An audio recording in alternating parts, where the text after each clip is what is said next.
Welcome everybody to this Thursday night webinar. We can't hear you very well, Luke. Oh, can you not? Okay, give me 1 second. You seem to be very far away. Hi, everybody. It's great to see so many people joining us today. As every Thursday, we will be doing a teacher refresher course. And today's topic is how to make grammar fun.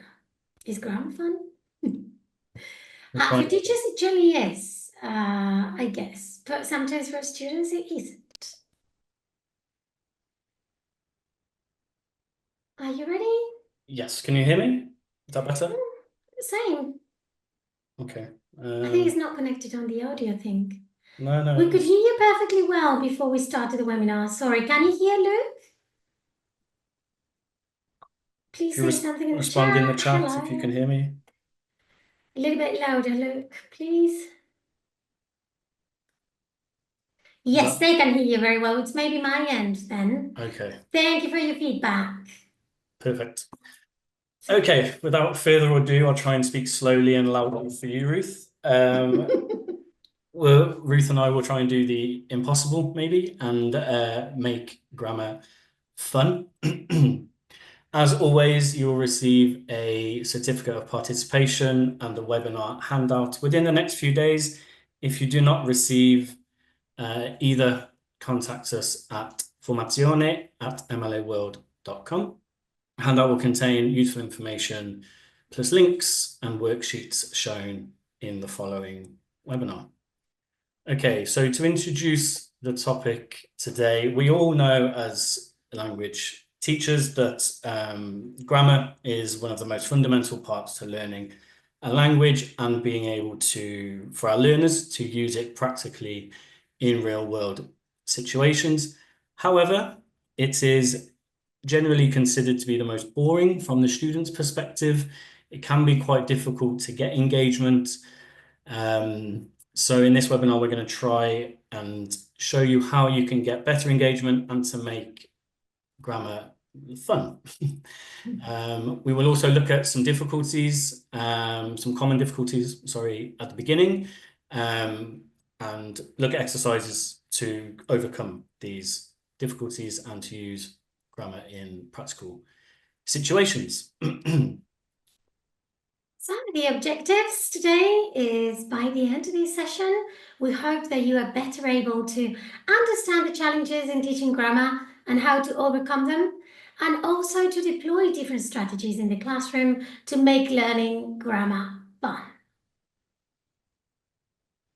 Perfect. So as I've said at the beginning, grammar is fundamental to learning, and there is no escaping this. It's an integral part for teaching, in teaching languages, and students need to understand the structures and the rules of a language for them to develop, to understand better, and to produce the language they are learning.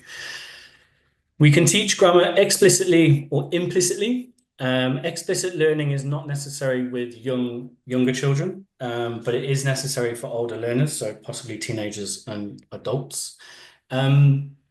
Direct explanation can confirm understanding. So this is deductive learning, okay, where we give a grammar structure and then follow it up with examples, okay, to illustrate said structure. This is good to erase or to get rid of any doubts and to sharpen ability to apply the grammar. Direct grammar instruction is there to equip learners to be more independent, so they see the structure straight away and they can apply it almost instantaneously once they've understood what the structure of whatever it may be that you are teaching. And then grammar provides students with the necessary structures to get their message and ideas across. I mentioned deductive grammar learning. We can also do inductive. So we can give some examples of sentences, of grammar structures, and then inductive learning is where the students they notice patterns and similarities in the sentences, and then they find the grammar rule from the example. So inductive learning is the opposite of deductive learning, where the rule is given before the examples. Okay. Challenges and difficulties encountered. As I'm sure you guys are all already aware, we can have student disinterest or disengagement when learning grammar. As mentioned, grammar isn't always the most fun compared to vocabulary or other pronunciation drills, maybe. So getting the engagement can be quite difficult sometimes. Complexity of certain structures and even pronunciation it can be a challenge for students and for teachers as well.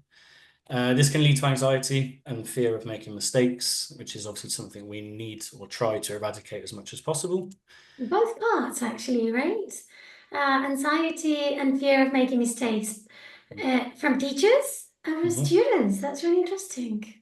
100%. And students may not always see the practical use of certain grammar structures, so it's always good and helpful to have grammar, any grammar elements placed within a context, not to have the structure or the rule in isolation, because the students will fail to kind of apply this practically. So these are some that we've thought of. Can you think of any other any other problems or challenges that you've faced when addressing grammar with your students? If you have, let us know in the chat. And then Ruth, if you just keep an eye and maybe Will do.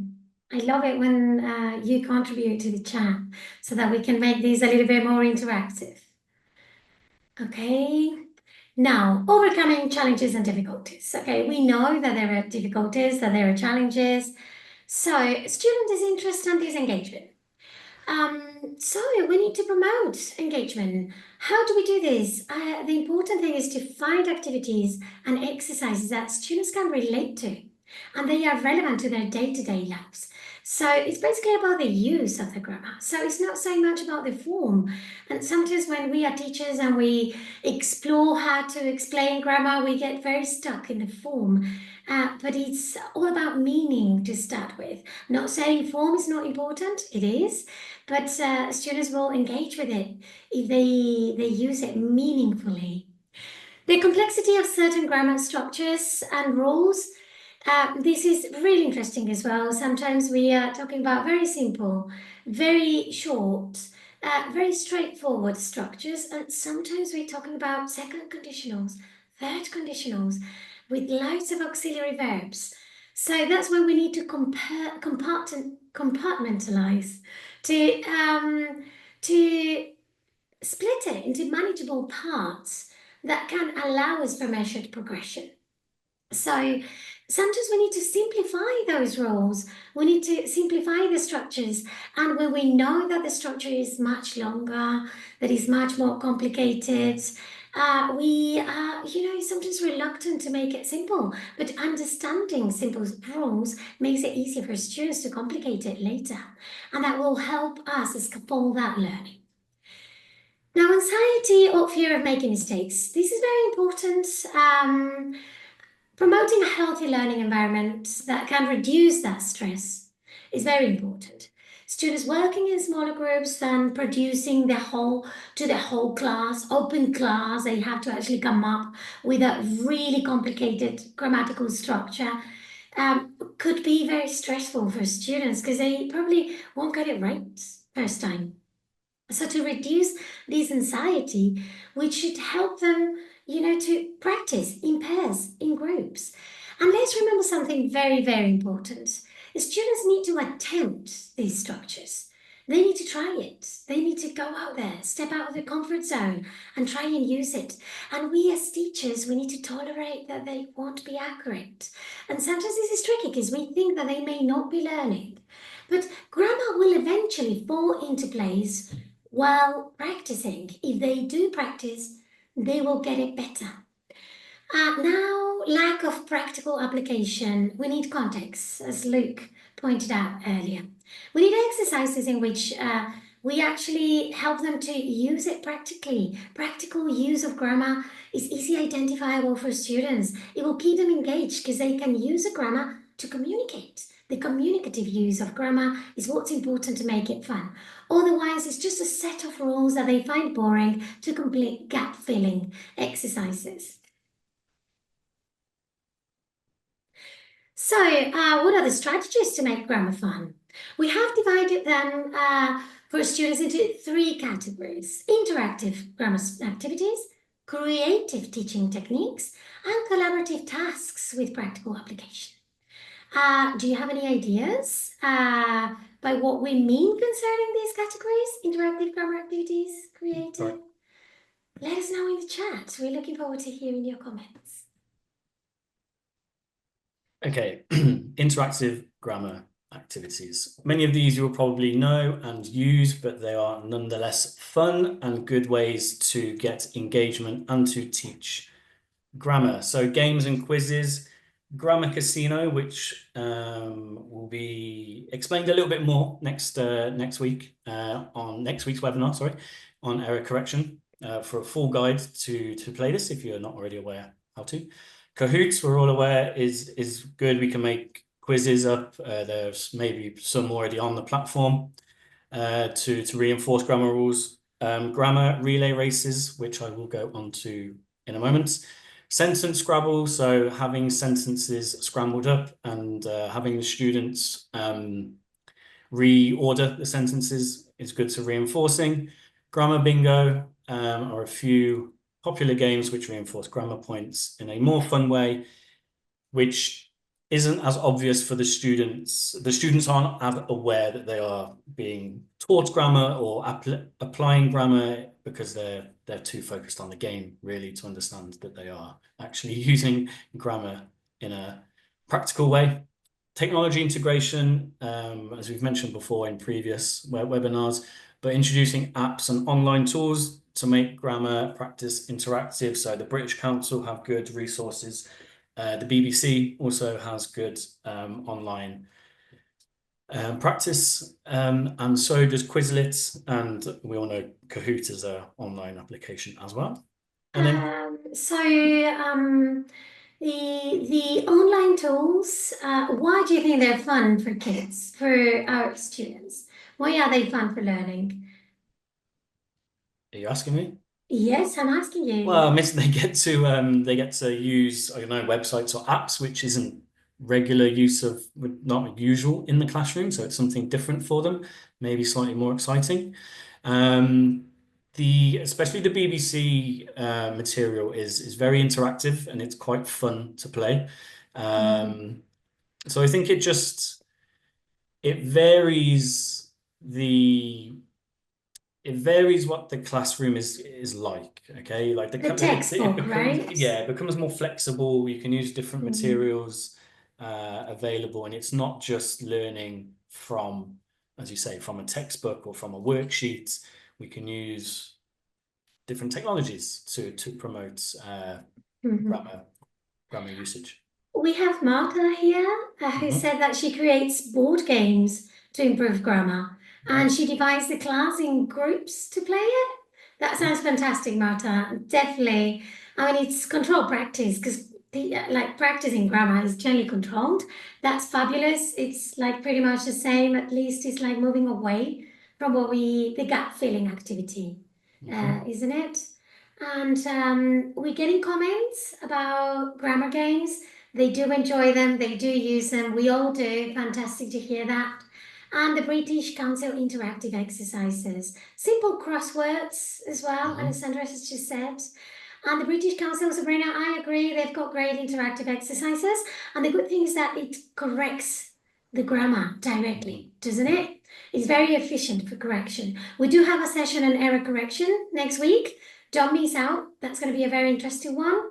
Puzzles, Antonella, so they are very used to teaching grammar and finding ways of making it fun. I didn't mention storytelling and role playing, but obviously if we can get the students to create their own dialogue, formulate their own role play using specific grammar elements that we want them to practice, this again is slightly more fun for the students, we hope, and a little bit different than just filling in the blanks or copying from the board. So the students being up and out of their seats doing role plays gets more engagement. That's kind of the key, isn't it, Luke? I think it's moving away from what grammar has been traditionally. So it's basically the gut feel activity, the exam-based approach to grammar. So we move away from that with all these ideas. I think students will get immediately more engaged, definitely. Okay, so a grammar relay race.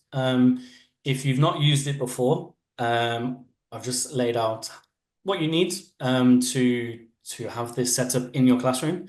If you have already used it, I'll be quick. So materials needed, just strips of paper with sentences on, as shown on the right-hand side. Some are grammatically correct and some are incorrect. And don't forget, we need to simplify sentences for lower levels. To prepare, just write the sentences on a strip of paper, divide the class into 2 or 3, depending on the size of the class. Set up a start and finish line. You would need quite a big space for this to be done and kind of move any furniture out of the way. So just obviously do your health and safety rec before you attempt this. And then the actual game, so the teams line up on the start line with a pile of strips of paper at the finish line. On go, a student runs from each team to the pile of strips of paper, collects one and runs back to their team. The team then decide collaboratively if the sentence is correct or incorrect, and if incorrect, they then correct it. The next student in line then takes the strip back to the finish line to a designated spot and then collects another sentence. The race continues like this until all sentences have been placed in their designated spot, or if you're short on time and it needs to be more time constrained, until the timer runs out. And the winners, quite simply, is the group with the most correct answers at the end. So this can be set up quite quickly. It doesn't need to take very long. It could be a warm-up activity. It could be an end of lesson activity. It could be a lesson in the middle of. It could be an activity in the middle of the lesson. You just need to be. Or revision at the beginning as revision, well. Yeah. Exactly. I quite like these activities to link them with error correction. Again, next week we're going to be talking about error correction in depth. But it's true that if you set up a speaking activity, you collect those errors while they're speaking. And then you play this because, you know, the focus of that speaking activities it was for them to use some grammatical structure. So then it's a great opportunity. And they love this, and it's a bit of a change as well, as Luke pointed out. It's good for kinesthetic learners. We're going to talk about them as well later. Sometimes some learners need to run around the classroom. They need to actually do things. They need to touch things. They need to touch the board. Let's not forget about those, especially teenagers. Sylvia says that she uses all materials from Cambridge Games. Felicity O'Dell, she is fantastic. She's got great ideas. And I've also used those materials for adapting them to my classes and my target language. Great. So, creative teaching techniques. It's very important that, you know, when we teach and we set up the games activities are a teaching opportunity. So we need to explore how creative we can teach within that activity. Okay? Every time students do something, we have learning opportunities we need to be able to exploit. Now, when we're teaching grammar, it is really interesting to use, very useful to use visual aid. And that's one of the reasons that Luke pointed out earlier as well. When we use interactive activities with technology, that's very visual, and that's why they love it as well. But infographics, flashcards, charts, tables for students to attempt complex grammatical structures, they are very useful. So for example, with these ones, one student mimes. So we've got, for example, you can just give them the prompt. We've got this person here on crutches. So what's happened here? And then they can write it. He has broken his leg. They can type it on the board. But we can also get students to mime it. So, okay, one student picks up the card, the flashcard, and they have to mime it, which makes it a lot of fun because the other students need to guess what's happening there. and they will be shouting it out, which means like being noisy in the classroom. That's also very good for them. So again, we've got another example with comparative structures. That's very complicated grammar for learners. So we can use them and exploit them. We can even create a line of events and a story. And then they have to interpret the story, mime the story, which, it just makes it different. And we are assigning roles and they're teaching each other as well. Project task-based learning, we are big fans of this. This is what we do at MLA. So projects and tasks that can reinforce the use of grammar in collaborative and cooperative ways. This is very important because it gives them meaning. They have a purpose. It's a little bit freer. It's not so controlled, but they have a mission and they will have to use a structure. If they are planning a trip, they will have to be using future tenses, modal verbs. So it is an opportunity to help them, to provide the context for them to use it a little bit more freely. Rhymes and music. This is one of my favorites. The use of rhyming and music. We can actually, is that gap filling activity with the lyrics of a good song that they like. And, they really like it because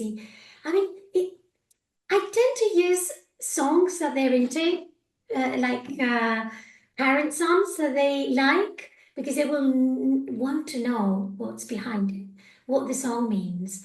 And then we can actually highlight the grammatical structures there and they will see the meaning of it. Kinesthetic learning. This is one of my favorite activities. You could do it with collocations like here. You could also do it with any topic vocabulary. We're talking about traveling today. We're going to be using modal verbs again, or we're going to be using present perfects. Okay, but before we start using the grammar, let's brainstorm some vocabulary. Okay, so here we've got collocations. So I basically start by drawing the board, the table on the board.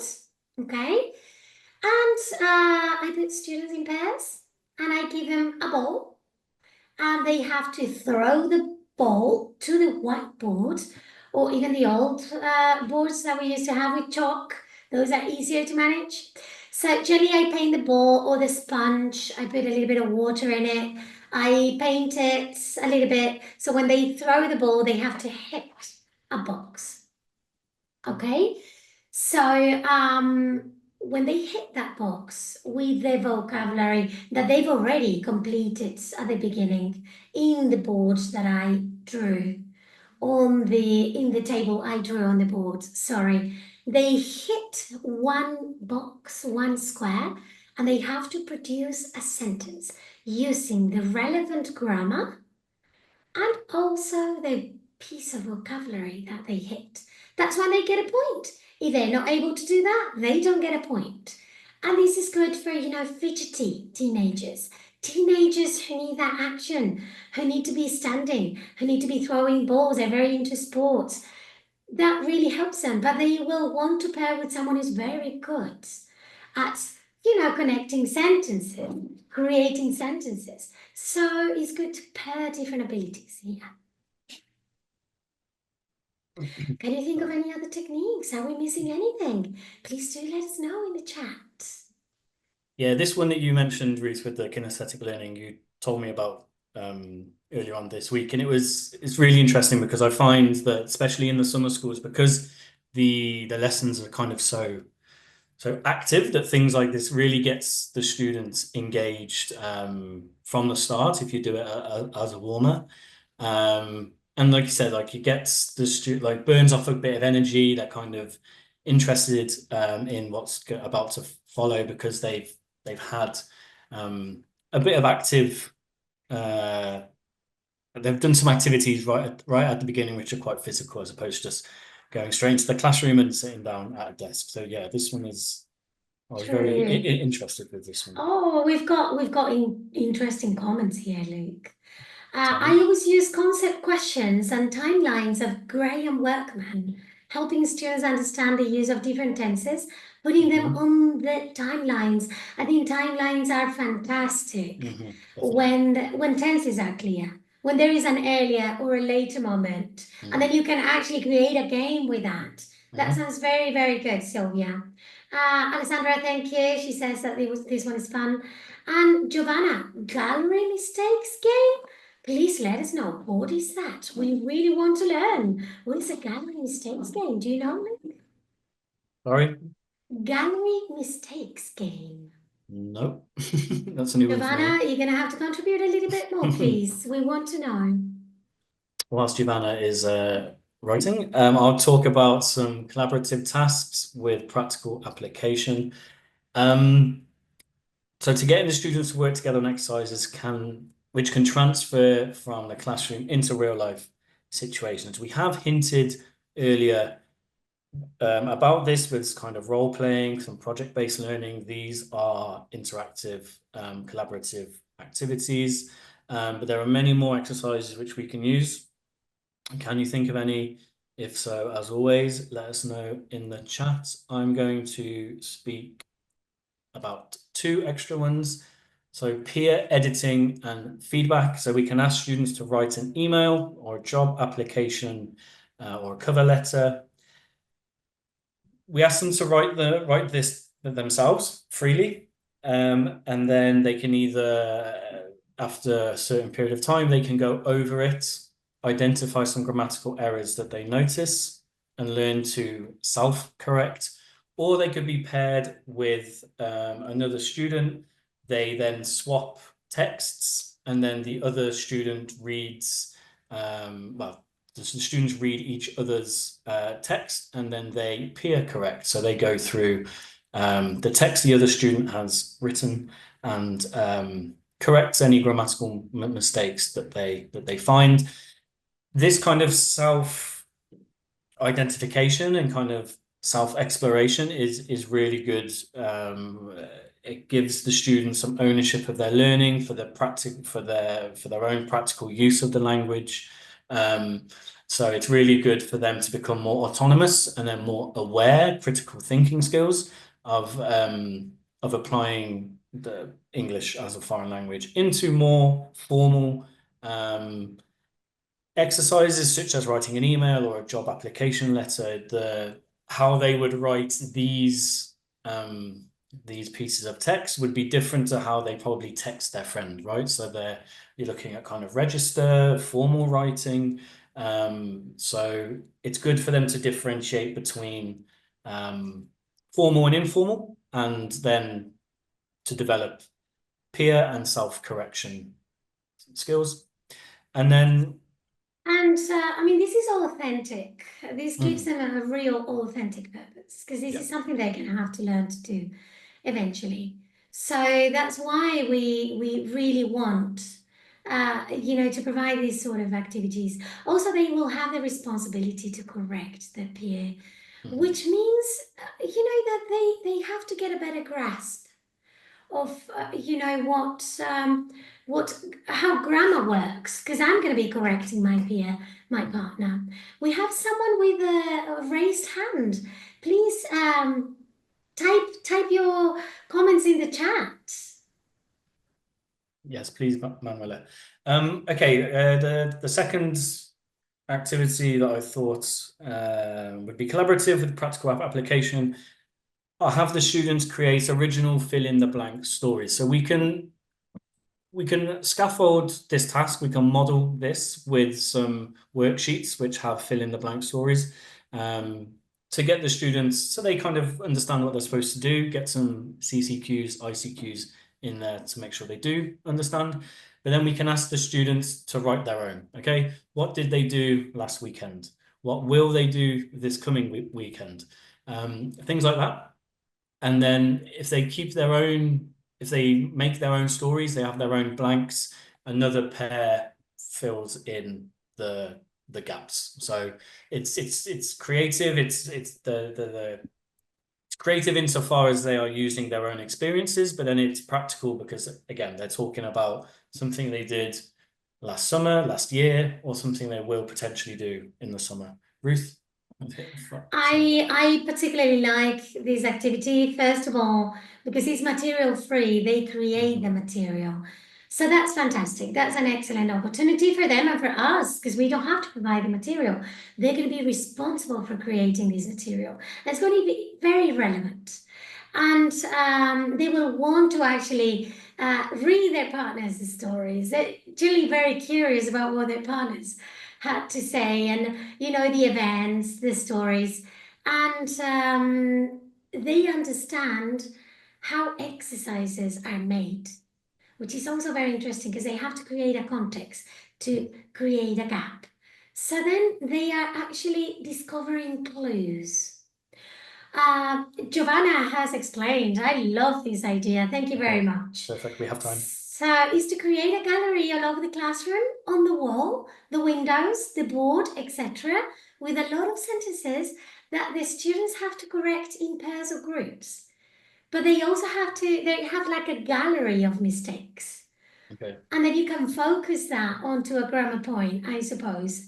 And that's the gallery mistakes game. Nice. And you could even turn it into a race. That's a fantastic idea. Thank you. Yeah, that sounds very fun. They are creative and fun, definitely, Angela. And pair work is very useful and effective, definitely. It is communicative. That's the key to learning. A gallery of mistakes. We love it. Thank you so much.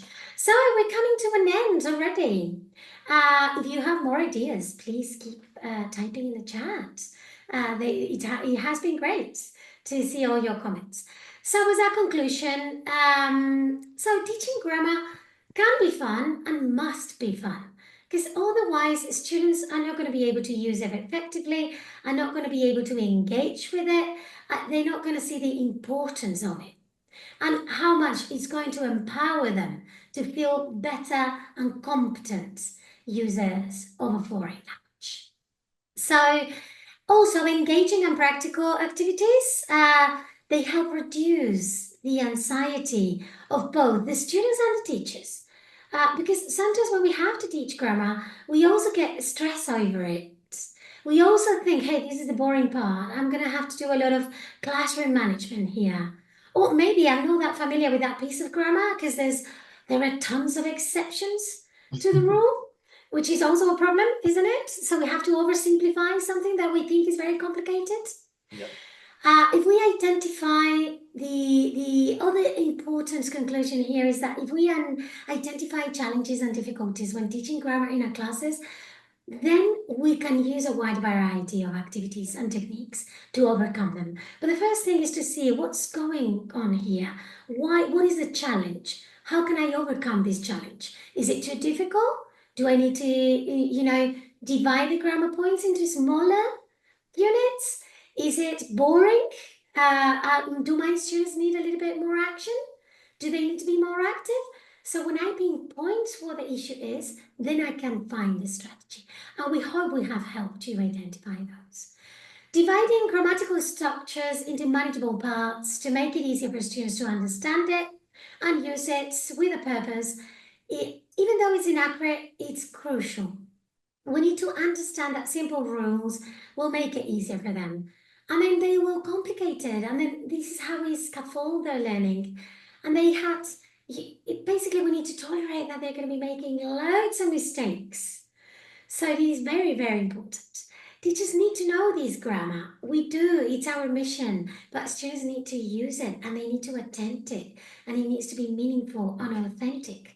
And only that way they will be able to enjoy it, try it, learn it, and perfect it. So any suggestions for webinars, please put them in the chat. We will be very happy to read them. And then thank you for your attention, guys. As always, you'll receive a certificate of participation, hopefully tomorrow. But if you don't, please contact us at formazione@mlaworld.com. As mentioned a few times in this sorry, I'll start again. As mentioned a few times in this webinar, next week's webinar is on error correction, I believe with Josh, and I'm not sure who else. And Kathy, perfect. So again, guys, thank you for your attention as always. I hope you've learned a lot and taken some handy bits of information to use in your own classes. Thanks for stopping by, and hopefully see you again very, very soon. Thank you very much, and we'll see you very soon. Bye-bye. Take care. Bye. Bye-bye.